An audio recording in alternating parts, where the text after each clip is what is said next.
함께 사도신경으로 우리의 신앙을 고백합니다. 나는 전능하신 아버지 하나님 천지의 창조주를 믿습니다. 나는 그의 유일하신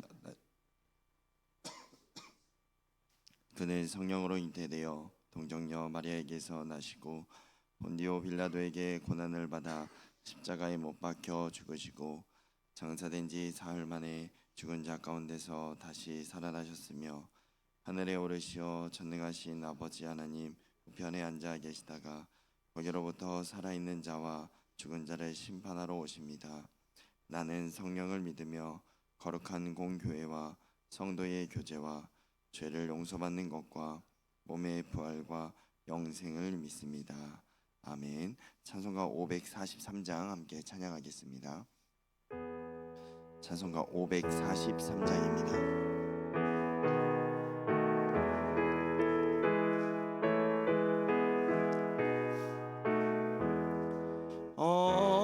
어려운 일 당할 때 나의 믿음 적으나 의지하는 내 주를 더욱 의지합니다. 세월 지나갈수록 의지할 것뿐일세 무슨 일을 당해도 예수 의지합니다. 성령께서 내 마음 밝히 비춰 주시니 인도하심 따라서 주만 의지합니다. 세월 지나갈수록 의지할 것뿐일세 무슨 일을 당해도 예수 의지합니다. 밝을 때의 노래와 눌 때의 기도로 위태할 때 도움을 주께 간구합니다.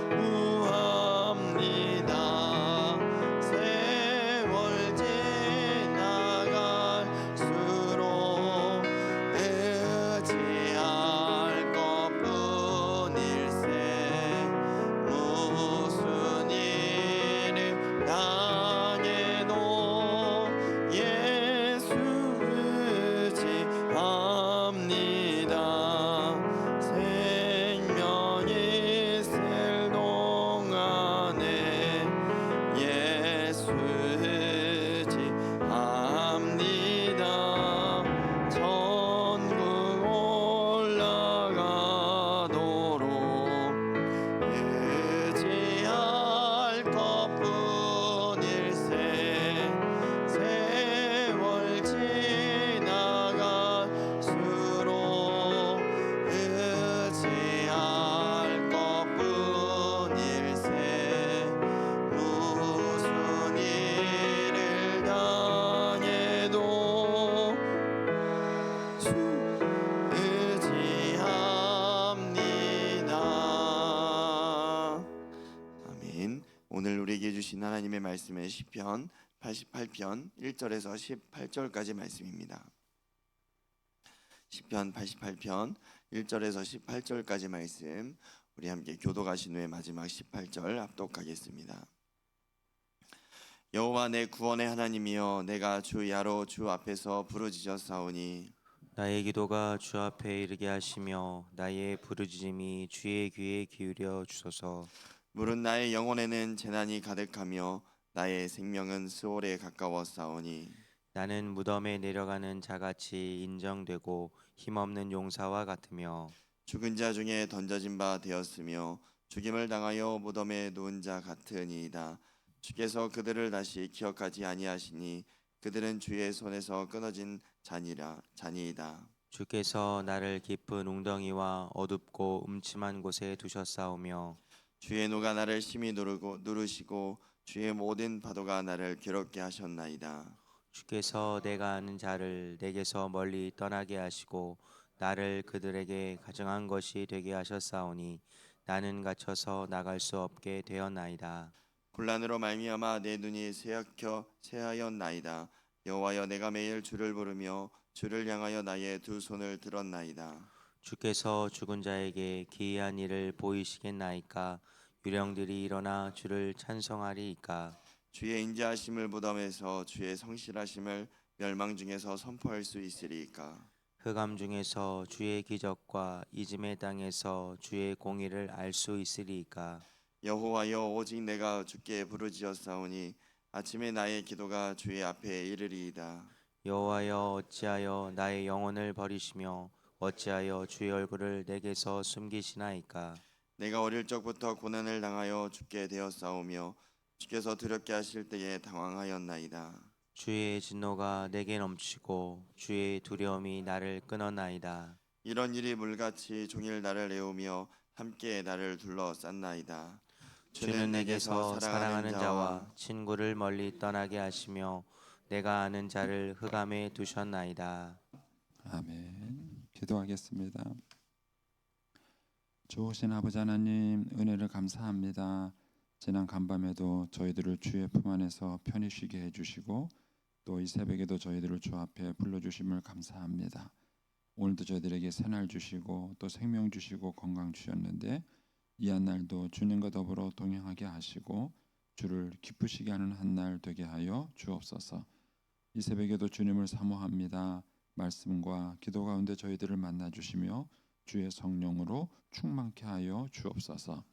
주님께 감사의 예물과 또 11조 성교 또 구제헌금을 드립니다. 하나님 아버지, 믿음으로 또 순종으로 감사함으로 드리는 예물을 주님께서 기뻐 받으시며 약속하신 하늘의 복과 땅의 복으로 충만하게 채워 주옵소서. 주의 은혜로 종의 가정들을 형통케 해주시며 그 자녀들을 축복하여 주옵소서. 예수님의 이름으로 축복하며 기도하옵나이다. 아멘. 이 새벽에도 주의 은혜와 축복이 함께 하시기를 축원합니다. 이 시편 88편은 이제 개인적인 탄원의 시입니다. 그런데 이제 이런 시편이 좀 어려운 것은 하나님께 감사하다는 말이 한 마디도 없어요.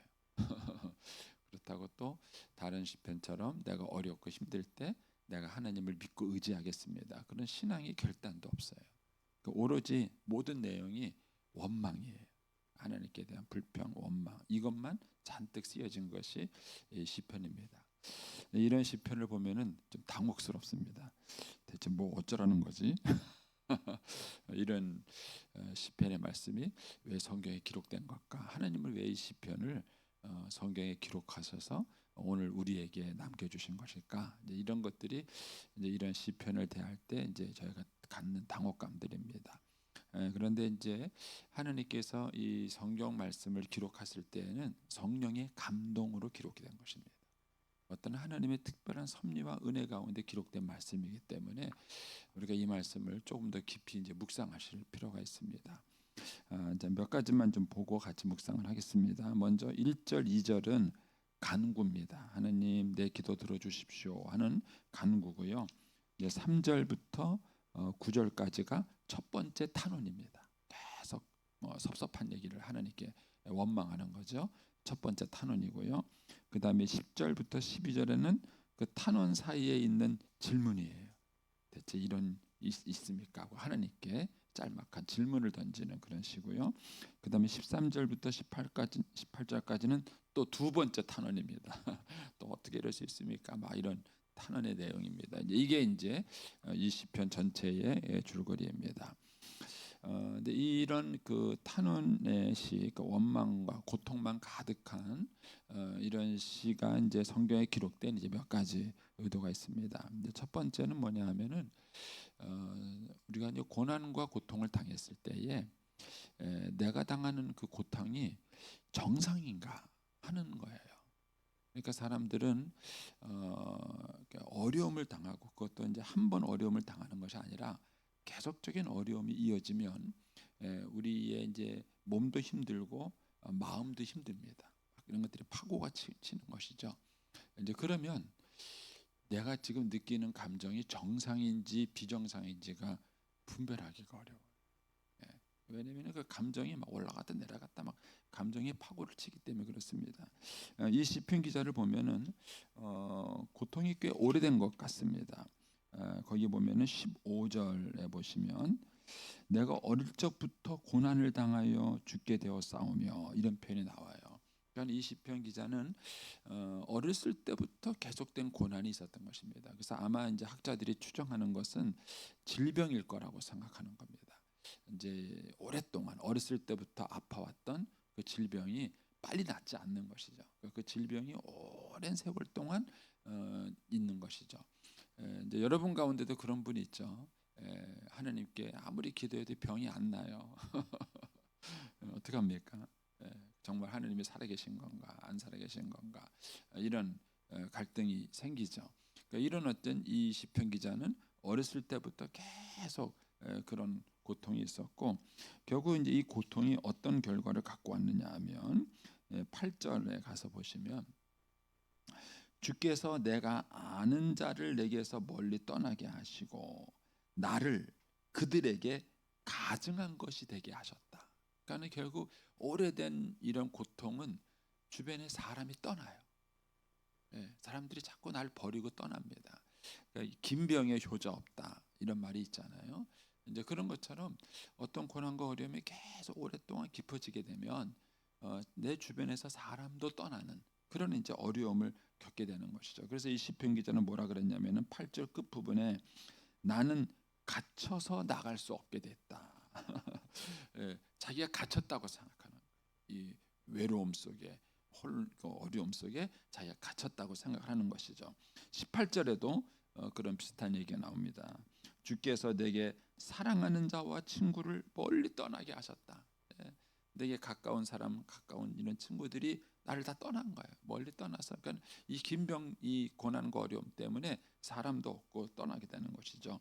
그리고 내가 아는 자를 흑암에 두셨다. 그러니까 내가 어둠 속에 갇혔다는 거. 우리말 성경에서 뭐라 그러냐면은 어둠만이 나의 가장 가까운 친구가 됐습니다. 이렇게 번역을 했어요.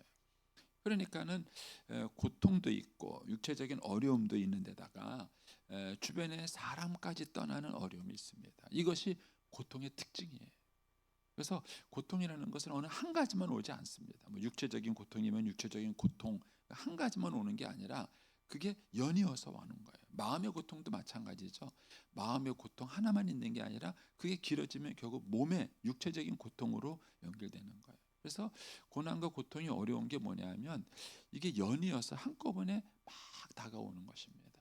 그리고 이제 이런 것들이 길어지게 되면 사람은 혼란에 빠지는 거예요. 이런 내 감정이 옳은가? 이때 느끼는 내 생각들이 맞는가? 막 이 감정이 막 파고를 치는 것입니다. 이제 그런 감정 중에서 이 시편이 기록됨으로써 이 시편 기자가 느끼는 감정을 우리들에게 고스란히 표현해 줌으로써 일단 이 감정이 틀린 게 아니라는 것을 가르쳐 주는 것입니다. 저도 이제 그 20대 때 이제 어려움을 겪었었는데 그때 그 욥기서를 얼마나 많이 읽었는지 몰라요. 그때는 그 전에는 욥기서 잘 읽지도 않았는데 욥기서 그렇게 읽고 싶더라고요. 뭐 처음에 읽어도 뭔 말인지 모르겠고 사실 욥기서를 읽어도 앞에 조금만 1장 2장만 은혜가 되고 그 뒤에는 도대체 무슨 말인지도 모르겠더라고요. 근데도 그 욥기서를 계속해서 또 읽고 또 읽고 또 읽고 그러면서 이제 조금씩 이제 공감이라는 것이 생기기 시작했어요. 그러니까 우리가 이제 고난 당할 때 느끼는 어려움이 뭐냐? 첫 번째 느끼는 어려움이 뭐냐 하면은 하나님께 대한 원망이에요. 그래서 이 시편 기자가 계속해서 반복하는 얘기가 있습니다. 자, 6절에 보세요. 6절에 보면은 주께서 이런 말이 나와요. 주께서 나를 깊은 웅덩이와 어둡고 움츠러난 곳에 두셨사오며 누가 줬다고요? 주께서 두셨다. 그러니까 이 어려움이 하나님께로부터 왔다는 생각이 드는 거예요. 그리고 7절에 주의 노가 나를 심히 두르시고. 그러니까 이 질병의 고통인지 마음의 고통인지는 모르지만 무엇인가가 지금 이 시편 기자의 마음을 확 누르고 있는 거예요. 밤낮으로 누르고 있으니까 편치 않은 거예요. 근데 그거를 뭐라고 표현했냐면은 주의 노라고 표현했고 중간에 주의 모든 파도가 나를 괴롭게 하셨다. 주의 파도 이런 얘기를 해요. 주의 파도 이런 얘기 나오죠. 그리고 8절에 가면은 주께서 사실은 그 친구가 나를 버린 거죠. 긴병이 효자 없다고 그 친구가 나를 버린 건데 그런데 하나님이 나를 그렇게 만들었다는 생각이 드는 거예요. 주께서 나를 다 떠나게 만들었다 이렇게 말하는 거죠. 10절에도 가면은 주께서 이런 표현이 나오고요. 그 다음에 14절에 가면은 본격적으로 원망합니다. 여호와여 어찌하여 나를 버리셨습니까? 어찌하여 내게 얼굴을 욥과 똑같은 얘기죠. 욥도 똑같은 얘기를 했어요. 어째 하나님 왜 얼굴을 숨기시고 나에게 보이지 않으십니까? 16절에 가면은 주의 진노, 자기가 당하는 어려움을 주의 진노라고 표현했어요. 주의 진노가 내게 넘치고 또 주의 두려움이 나를 끊었다 이런 말을 하고요. 18절에 가면은 주는 내게서 친구를 멀리 떠나게 만들었다. 그래서 우리가 고난과 어려움을 당했을 때 우리에게 다가오는 그런 어려움 중에 하나는 뭐냐면 하나님에 대한 원망이에요. 근데 이제 이런 갈등은 자연스러운 것이다 이런 얘기예요. 자연스러운 것이다. 똑같은 원망은 아니었겠지만 예수님도 십자가 위에서 마지막 고백이 뭐였죠? 엘리 엘리 라마 사박다니 어찌하여 나를 버리셨나이까? 어찌하여 나를 버리셨나이까? 따라서 저와 여러분이 시련과 고난과 어려움을 당할 때 하나님 원망할 수 있어요. 근데 그거를 믿음이 없다라고 말하시면 안 돼요. 믿음이 없어가지고 말이야. 권사가 돼가지고 믿음이 없었어. 하나님 원망하냐고. 눈물을 흘리면서 빵을 안 먹어봐서 그런 얘기 하시는 거예요. 정말 사람이 어려움을 겪게 되면 그런 하나님에 대한 원망 있을 수 있어요. 그래서 우리가 같이 믿음 생활하다가 누가 이제 긴 고난과 어려움 속에서 하나님을 원망하는 얘기를 하면 그냥 들어주세요. 그냥 들어주시지 그걸 정죄하시면 안 돼요. 어떻게 예수 믿는 사람이 그럴 수 있느냐고, 어떻게 네가 하나님을 원망할 수 있느냐고 그렇게 비난하시면 안 돼요. 그러니까 우리가 시련과 어려움을 당할 때 이 시편 기자처럼 하나님을 원망할 수 있다는 얘기를 지금 이 시편이 우리에게 얘기해 주고 있는 거예요. 왜냐하면 그 내용이 불경스러웠으면은 하나님이 성경에서 빼버렸죠. 그런데 그런 내용을 하나님이 성경에 기록해 두고 오늘 우리로 하여금 그 시편을 읽게 만든 것은 우리들에게 그런 일이 있을 수 있다는 겁니다. 이제 계속 그렇게 가면은 믿음에 실족하겠죠. 그러나 그 가장 어렵고 힘든 시기에서는 그런 일이 있을 수 있다는 거예요. 그리고 그걸 우리가 들어줄 수 있어야 됩니다. 하나님께 대한 어떻게 하나님이 나한테 이럴 수 있습니까? 어떻게 하나님 나를 버리실 수 있습니까? 이런 흔들림과 갈등이 이들에게 있을 수 있다는 것입니다. 그 다음에 이제 우리가 이 시편 기자를 통해서 또 배우게 되는 것은 뭐냐하면 고통의 감정을 표현한다는 것입니다. 이거를 좀 어려운 그 심리학적인 용어로 만나면 얼어붙은 감정, 얼어붙은 분노 이렇게 표현해요. 그러니까는 어떤 힘들고 어려운 일이 사람이 계속 반복되잖아요. 그러면 더 재밌게도요 어려움을 숨겨버립니다. 이게 이상하게 나타나는 현상이에요. 그러니까는 제가 만약에 아버지에 대해서 부모님에 대해서 분노가 있어요. 근데 이 분노를 표출할 수 있으면 되는 거예요. 오히려 분노가 표출되면 건강합니다. 우리 어르신들이 넘어졌는데 머리 다쳤다. 피가 흐르면 사는 겁니다. 뇌진탕이 일어나는데 피가 안 난다. 그거는 안에서 피가 흐르고 있다는 뜻이에요. 그러면 이게 위험한 것입니다. 저희 어머님도 이렇게 눈길에 넘어지셔가지고 머리를 다치셨는데 뭐 눈이 밤탱이가 됐어요. 뭐 시커멓게 멍들고 막 이런 거예요. 그런데 우리 어머님이 얼마나 고집을 피우는지 그 한의원한테 가서 침 맞고 마른 거예요. 나중에 알고 보니까 뇌출혈이 생긴 거예요. 그게 이제 한 달 동안 피가 흘러가지고 뇌를 꽉 누른 겁니다. 그러니까는 그때부터 말이 어눌해지고 이제 이 감각이 막 어느 정도 이렇게 되는 거예요. 어른들 고집 피우지 마세요 제발. 예. 근데 어쨌든 그때 피가 바깥으로 터졌어야 되는 거예요. 그런데 바깥으로 터지지 않으니까 안으로 터진 거고 그게 위험한 거예요. 근데 마음도 그래요. 우리가 화가 났을 때 화를 팍 표현해 버리면 어떤 면에서 그게 건강한 거예요. 차라리 슬펐을 때 울면 차라리 건강한 거예요. 그런데 삭히는 아이가 있어요.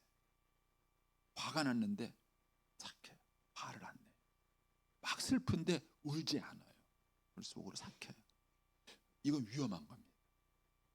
이것이 분노나 감정이 안으로 내재가 되면서 우리가 이제 심리학적으로 이걸 얼어붙은 감정이다 그래요. 그래서 이거를 표출할 줄을 모르는 거예요. 근데 이게 그대로 그냥 묻어버리면 괜찮은데 엉뚱한 데서 튀는 겁니다. 엉뚱한 데서. 그래서 예를 들어서 사람이 내가 상대방한테 화낼 말을 했어요. 그 상대방이 화를 냈어요. 그건 극히 정상이에요. 원인과 결과가 있기 때문에 극히 정상입니다. 그런데 내가 상대방한테 전혀 화낼 얘기를 안 했는데 내가 말한 것에 비해서 훨씬 더 이상한 화를 내는 거예요. 그 배경에는 얼어붙은 분노가 있어요. 그 배경에는 얼어붙은 분노가. 그러니까는 내가 말한 것과 이 사람이 화내는 게 안 맞는 거예요. 원인과 결과가 맞아야 되는데 이 원인과 결과가 안 맞는 거예요. 그러면 사람들이 뭐라 그러면 이상하네, 이 사람 미쳤나 봐, 왜 이래 하고 사람들한테 손가락질 당하는 거예요. 그러면 그때부터 더 어려워지는 것입니다. 이거를 얼어붙은 감정이라 그래요. 그래서 이 부모님들이 자녀를 키울 때 그 감정을 정당하게 표현하도록 가르쳐 줘야 합니다. 특히 이제 어린 아이들은 뭔가 자기 감정에서 막 끌어오르는데 단어도 부족하고 경험도 부족하고 그러니까 지금 자기 안에 막 끌어오르는 이거를 어떻게 표현해야 될 줄을 모르는 거예요. 그러니까 그거를 엄마 아빠가 가르쳐 줘야 됩니다. 그 분노를 어떻게 표현하는지. 보통은 뭐죠? 애들이 집어 던지거나 막 밀치거나 때리거나 이렇게 표현한 거죠. 애들은 이제 그걸 표현할 줄 모르니까 대부분의 행동으로 나오는 거예요. 그러면 그때 부모가 그거를 교정해 줘야 됩니다. 너 화가 났구나. 너 막 언니가 그렇게 해서 화났지? 너 섭섭하지? 막 얘가 막 그래요. 그런데 화가 났다고 막 그렇게 밀치고 때리고 그러면 안 돼. 응? 화났으면은 이렇게 표현해. 언니 나 화났어? 언니 나 섭섭해? 이렇게 표현해. 그걸 가르쳐 줘야 됩니다. 그러면 아이가 따라해요. 따라하면서 그거를 표출하는 법을 배우는 것입니다. 애들은 쉽습니다. 문제는 어른이에요. 나이가 들어서 어른이 됐는데 이거를 표현할 줄을 모르시는 거예요. 그래서 어른들이 이런 일이 겪게 되면 참 힘들어집니다. 그리고 본인도 다른 사람과 대인 관계를 갖는 게 어려움을 생기게 되고 자꾸 사람들 가운데 어려움이 생겨요. 그래서 시편에 이런 것들이 표현된 이유가 뭐냐 하면은 이런 감정들을 어떻게 표현할 것인가를 가르쳐 주는 거예요. 그래서 오늘 시편을 보면은 굉장히 솔직해요.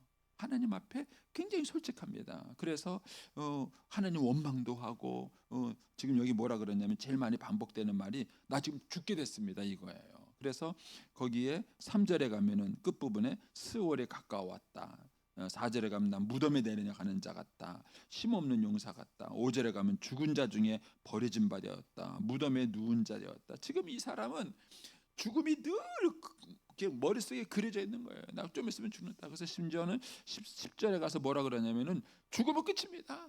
죽은 유령이 뭐 하나님을 찬양하겠습니까? 죽은 유령이 뭐 하나님을 선포하겠습니까? 그러니까 어떻게 보면 하나님 협박하는 거예요. 하나님 나 죽기 전에 빨리 이 문제 해결해 주세요. 나 이러다 죽으면 끝입니다. 아무것도 난 할 수 없습니다. 그거 그냥 이런 굉장히 극단적인 언어를 쓰는 거예요. 극단적인 언어. 막 나 죽어버리겠다. 죽으면 끝이야. 막 굉장히 그 감정의 극단적인 언어를 이 시편 기자가 좀 쓰고 있는 것입니다. 그런데 하나님이 그걸 들어주시는 거예요. 저는 이제 시를 잘 못 쓰지만 시를 쓰는 사람들이 시인이 왜 필요한가?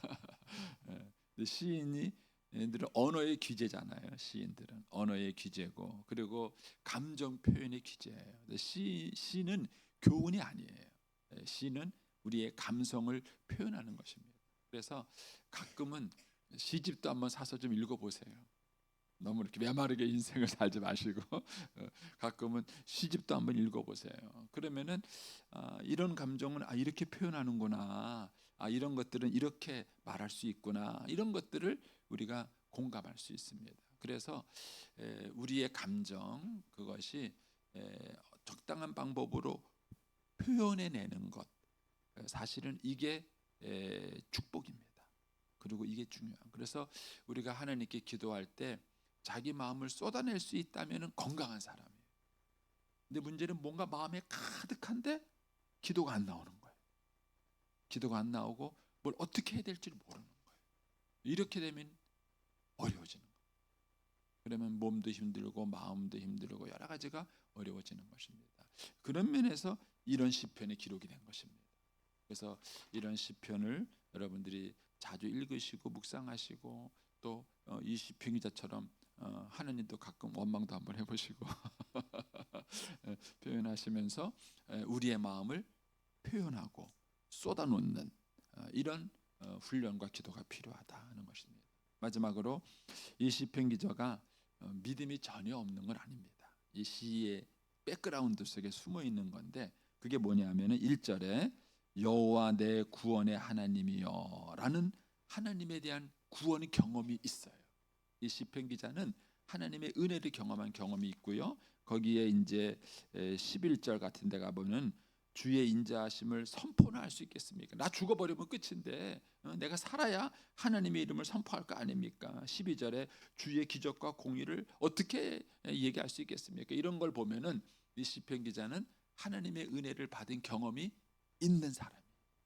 전혀 하나님의 은혜를 모르는 사람이 아니에요. 그런 경험이 있는 사람인데 지금 당하고 있는 시련이 너무 어려우니까 이런 표현을 한 것입니다. 그런데 이 시편 기자가 믿음이 있다는 게 뭐냐면요, 기도하고 있다는 거예요. 기도하고 있다는 거예요. 하나님께 원망을 하고 불평을 하고 힘든 얘기를 쏟아놓지만 그래도 이 시편 기자가 하나님께 기도하고 있다는 것, 그것이 이 시편 기자의 믿음을 보여주고 있는 것입니다. 그래서 저와 여러분이 인생을 살아가는 동안에 시련과 고난 피할 수 있는 사람은 아무도 없습니다. 그러다 보면 우리의 마음속에 부정적이고 파괴적인 그런 감정이 생길 수 있습니다. 이것을 잘 해결해야 합니다. 그런 것들을 어떻게 긍정적으로 표현하고 바른 방법으로 표현하고 또 하나님께 쏟아놓고 그래서 하나님께서 어떻게 내 마음을 만져주시고 위로해 주시는 것들을 경험할 수 있는가, 그것이 신앙의 성숙과 깊이와 관련이 있습니다. 오늘 시편이 저 여러분의 아픔과 어려움을 하나님께 쏟아놓을 수 있는 그런 좋은 길라잡이가 될 수 있게 되기를 축복합니다. 기도하겠습니다.